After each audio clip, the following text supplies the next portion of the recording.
So, hello everyone, my name is George Kappos, and I'll be presenting you the empirical analysis of anonymity in Zcash, which is a joint work we did with Harun Yusuf, Mary Meller, and Sarah Meiklejohn, who are also from UCL. So, before diving into the details of our paper, I would like to spend a few words talking about anonymity in cryptocurrencies in general. So, as we all may know, everything started back in 2008 with Bitcoin, and which was the first cryptocurrency ever deployed. And in its white paper, it stated that it actually provides privacy by keeping public key anonymous. So instead of transacting with your own name, you transact with a public key, so everything is perfect. However, as a broad line of research showed, this didn't work out very well. In particular, there were a lot of papers that showed that the anonymity actually provided in Bitcoin is very, very low, so we can no longer rely on pseudonymity in terms of anonymity. However, after Bitcoin, there were some better approaches in terms of privacy, and Dash, for example, used coin-join transactions in order to provide privacy. However, coin-joins suffer from an availability problem, so the problem of anonymity wasn't entirely solved. Another approach was Monero, which used ring signatures in terms of anonymity, but as research showed once again, it wasn't a perfect solution.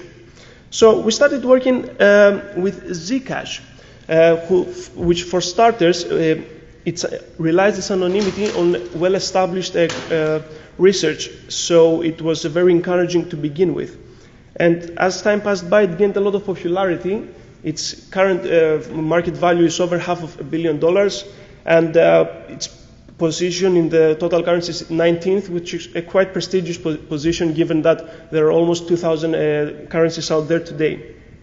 It even gained the respect of people that are influential in the area of privacy, such as Edward Snowden, who stated that, in his opinion, Zcash is the best solution out there in terms of anonymity in cryptocurrencies. So, in a nutshell, what is Zcash? So, a user that uses Zcash can select to transact in 4 different ways. The most trivial way is to transact transparently, as we see in the first type of transactions, where you send a coin from a T address to another T address, as you do in any other cryptocurrency. However, the greatest contribution of Zcash was this notion of the Z address or private address, which basically hides the owner of a particular coin. So, given this new address, we have 3 different types of new transactions now, which is the deposits into the shielded pool. Well, shielded pool we just call the set of all the Z addresses. We have the private transactions, which are basically coins that are circulated inside the pool from a Z address to another Z address. And lastly, we have the withdrawals from the pool, where a coin is sent from a Z address to a transparent one. So, briefly, our contributions in our paper were the following. We performed a blockchain analysis on Zcash. We showed how many people used what type of transactions and what type of users these people are. Our second contribution was based on the T2T transactions that I showed earlier, and we created clusters of users using heuristics that were already implemented in Bitcoin, because, as I said, the transparent transactions are no different than transactions in Bitcoin. Our third contribution, and perhaps the most interesting one, is that we defined and implemented new heuristics that were able to de-anonymize 69.1% of the total transactions that interacted with a shielded pool and supposedly provided privacy. Our last contribution was that we implemented these heuristics in order to investigate the activity of a hacker collective named the Shadow Brokers that used Zcash. But more details about this particular implementation you can see in the paper, because I won't talk anymore in this presentation. So the first step of analyzing the blockchain is to see what type of transactions are actually used in Zcash. And as we can see this pie, the vast majority of transactions are still transparent, so most people don't even take advantage of the new novelty that Zcash offers. And this is more visible in the next pie, which basically shows that 85% of the transactions are exactly the same as Bitcoin. Only 50% use actually the shielded pool, and we will see how they do that later. So we first decided to work on the transparent transactions, and as I said earlier, we just re-implemented heuristics that were defined earlier for Bitcoin. So 85% of the total transactions were the transparent one, and what we did is we clustered addresses that belonged to the same logical entity, and then we tagged those clusters. The way we did that is exploiting the techniques used for Bitcoin of these transparent addresses. You know where a coin comes, you know what's its destination, and you know what value it offers. So the results of our heuristics for transparent transactions is this table, which shows basically what type of clusters we were able to tag. Unsurprisingly, the biggest clusters are the ones with the smaller number in the cluster section are exchanges. I mean, it's no surprise that the exchanges hold the most addresses out there. However, we had two exceptions, and in particular, we had Shapeshift and Zcash for Win. Shapeshift is not exactly an exchange, it's an inter-exchange because you change one currency for another. There's no involvement of actual money. And Zcash for Win is Zcash client for Windows. So the second type of transaction we worked with, and to be honest, there's not much there to see, is the private ones. So first of all, as we showed in the pie as well earlier, this type of transaction are less than 1% of the total transaction. Like the most private way to use Zcash is the less used. Another key point about the private transaction is that the underlying cryptography on which they rely upon, and in particular zero-knowledge proofs, ZK snarks, is still believed to be still secure. So one cannot just break the crypto and de-anonymize every transaction out there. Something else must be done.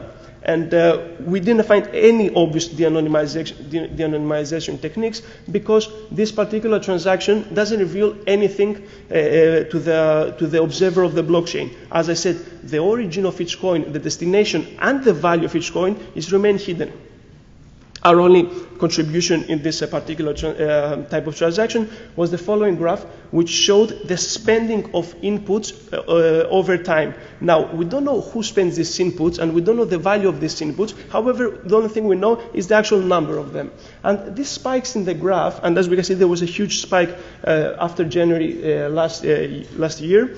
These spikes may suggest that although we don't know who uses private transaction, we have a hint that it's the same people that do so. Now, the last types of transactions, and perhaps the most interesting one, are the deposits into the pool and the withdrawals from the pool that I mentioned earlier. And the first thing to notice in this direction is, okay, who is using the pool? What type of users they are? The first category and the most dominant category in Zcash is the actual miners of the cryptocurrency. They come in two flavors. There are the independent one, the users that use their own equipment in order to mine, and there are the mining pools, which are basically services that have designated hardware for mining, and they collect a lot of miners that work for them. The way these miners get paid is by taking 10 Zcash from each block mined, and they can be trivially identified as the recipients of these rewards. As I mentioned earlier, a type of the transparent transaction is the coin generation transaction, the transaction that is the first one in each block, which basically gives the reward to the miners. So we had a set of trivially identifiable transactions belonging to miners. The second category of users are the founders of Zcash. They still take 2.5 Zcash from each block mined, which is equivalent to 20% of the total block mine reward. And their addresses are publicly known, which meant that for founders as well, we already have a trivially identifiable set of addresses.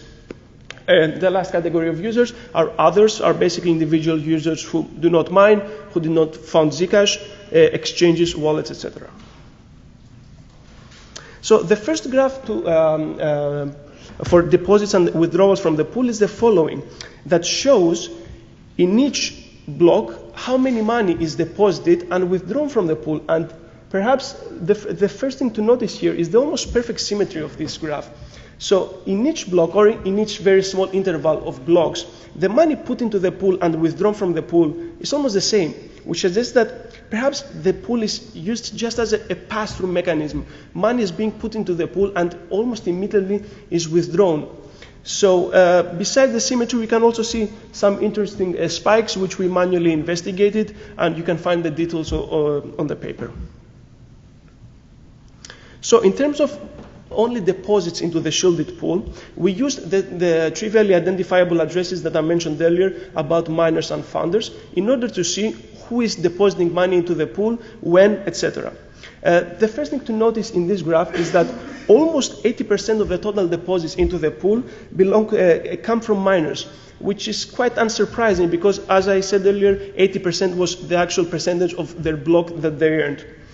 Founders, although they're not the dominant category of deposits into the pool, create some fluctuations that I hope are visible in the curve of all, which suggests that although in total they don't put as much money as the miners do, when they do it, they put bigger values. So these steps are visible in the total curve. On the other hand, when we try to use these trivial addresses in order to identify withdrawals from the pool, we saw that almost 90% of the withdrawals were unidentifiable, so we didn't know who took this money. So, in particular for founders, this curve is 0. No founder using his publicly known address has ever withdrawn money from the pool. So we understood that there's a need for heuristics that would tag addresses in a non-trivial manner. In order to do so, we first decided to work with to analyzing founders' behavior in order to implement those heuristics I mentioned. And what we noticed is that founders almost always deposited a very particular amount into the pool, and this amount was 249.999 Zcash. So the first thing we did was, okay, we know when the founders deposit money, we know how much money they deposit. Let's see this particular value in the withdrawal side. However, we noticed that there were 0 withdrawals of this particular value. And as I mentioned earlier, they never withdrew money using their own addresses. So we had, in the first glance, it was impossible to see when founders withdraw money from the pool. However, taking a very close look at the blockchain, we identified a lot of the withdrawals that were of value 250.001, which is extremely close to the value I mentioned earlier. And what's more, the timing of these particular withdrawals was very much correlated with the deposits of the founders I mentioned earlier. In particular, these withdrawals occurred around 6 to 8 blocks after the deposits happened. As I said earlier, the addresses were not the same, but the value was extremely close, and the timing correlation very much matched. So this correlation led us to the heuristic that identified founders. That was the following: any withdrawal from the pool that was carrying this particular value has been done by the founders. In order to argue about the false positive of this heuristic, I would like to mention that the deposits into the pool that were around 250 Zcash and did not happen by the founders were only 5, whereas the ones that happened from the founders were almost 2,000. These are the results of our heuristics. So we see that the curve for the founders' withdrawal that initially was 0 increased, and it was almost the same amount that it was deposited. We lost a very small percentage. And we were able to flag almost 2,000 transactions as being related to founders' withdrawals. The second behavior we analyzed was the one from mining pools.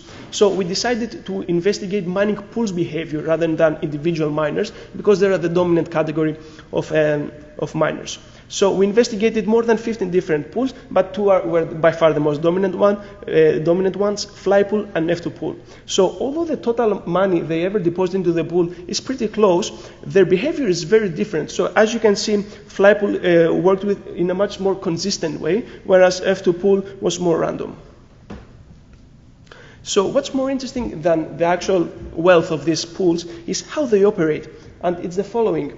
Each mining pool address has a public address that's known to everyone. So what they do was receive all the rewards of the blocks they mined. They accumulate their value, and when they reach up to a certain point, they do only one deposit into the pool, and then they withdraw the money from the pool in a very specific way. In particular, they send a very small percentage to their own mining pool address, which basically the money the company keeps for themselves. and the rest of the value is being distributed to hundreds and thousands of unidentifiable addresses, which we believe are basically the miners that work for them and are being paid for their service.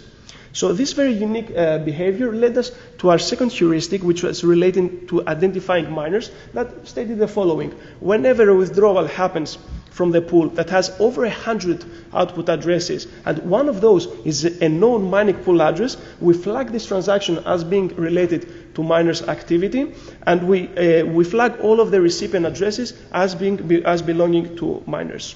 In order to argue about this, about the false positive of these heuristics, we mentioned that the inclusion of an actual mining pool address in the output addresses makes it unlikely to be a transaction that are not related to miners. That's not related to miners.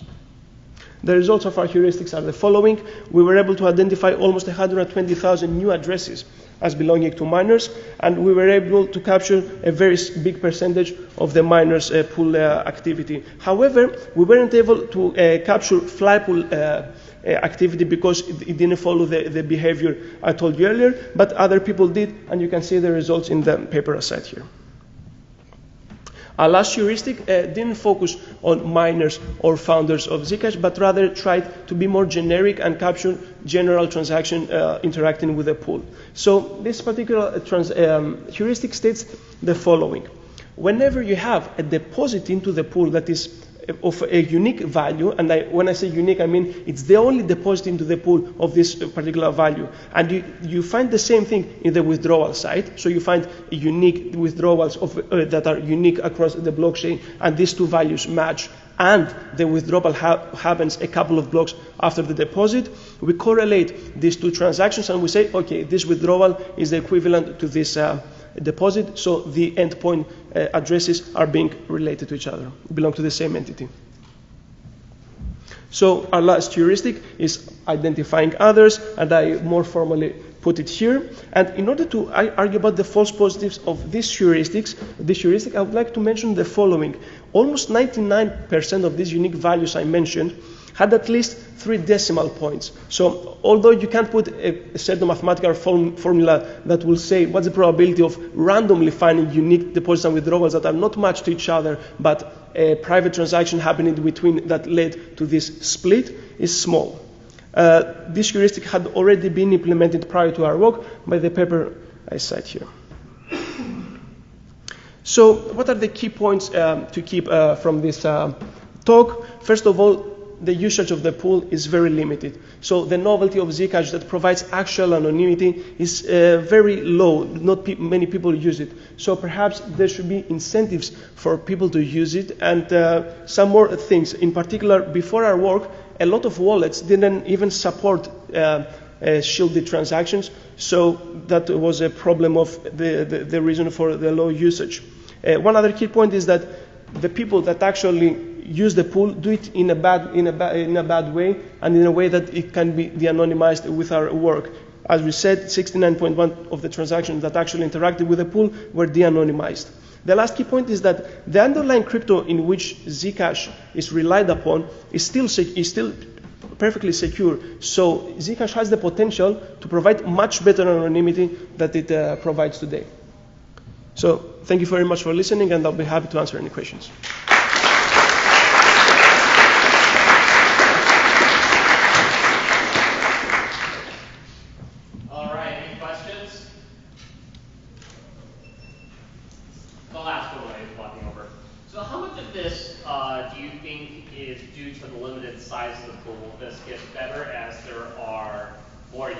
Using a private pool, or do you think this will remain a problem even as that size increases drastically? It would definitely be beneficial for anonymity to have a much bigger anonymity set. The most transactions that are put money into the pool means that you have a bigger anonymity set of coins to be spent.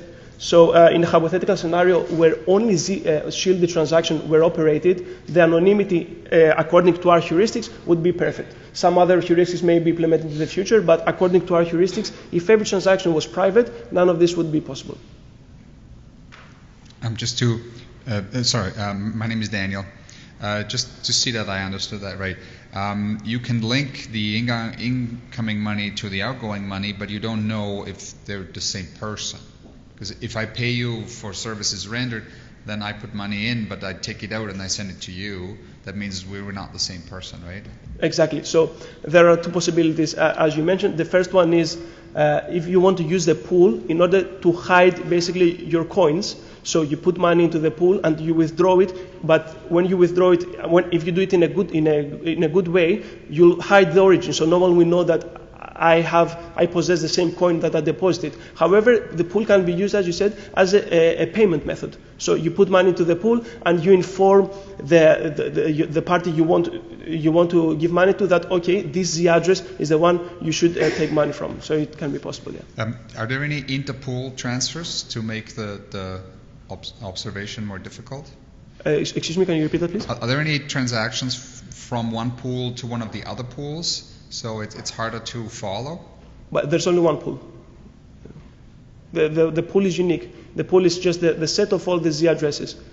So Okay. if you put money, when you put money into the pool, you have, let's say, one particular coin that belongs to one particular T address. What you can do is send money to two different Z addresses, so basically split your coin.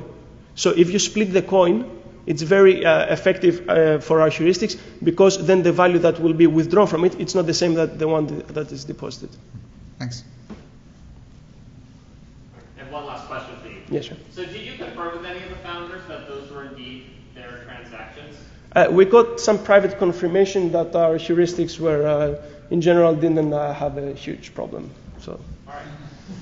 If there are no more questions, let's thank George. Thank you.